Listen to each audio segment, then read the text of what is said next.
Renars podcast. Chris Walker in the house. Let's give it a little round of applause. I got everything, bro. Oh, you guys are too kind. I grew up in California, so California is like a yoga essential. But for me, growing up, yoga was like what dirty hippies with no shoes wore, wearing no shoes in Santa Cruz. That was yoga for me. The biggest thing that I noticed is when I begin to smell off, something's out of balance. And on the second to last day of this trip, I was fucked up in Montenegro and I jumped off a dock thinking I'm going to do this beautiful swan dive over the rail. When the average human being does shit that's uncomfortable or even painful, and they don't immediately have the guarantee of why I'm doing this. I'm not enough. What do I have to do so somebody thinks I am enough? And then how do I also make sure no one sees the thing that is going to be the weakness? Meditating and the journey of meditation is not about being focused all the time. It is how quickly can we recognize when we lose focus, lose concentration to come back. As we fast forward, I could not engineer electronically my way out of a fucking paper bag. But the mindset of the engineer is the mindset of a very, very fast, complex problem solver. I didn't like this idea that religion just said blind faith. Yeah. Really? We're going to believe in this book? Yeah. Like, come on. Like, let us have some autonomy to make, prove something to me. Don't just say faith. So my dad was actually the shortest. Talking about I'm 6'5". My dad's 5'5".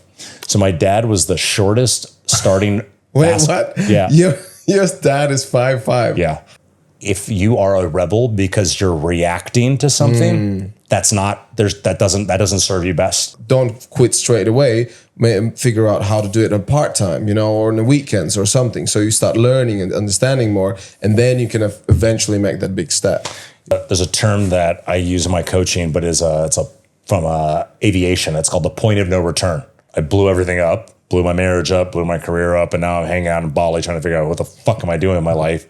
And there's so many people that'll always be like, yoga's not for me, I'm not flexible. I'm just like, well, then let's move into a coaching container. And the coaching for me, I do one-to-one.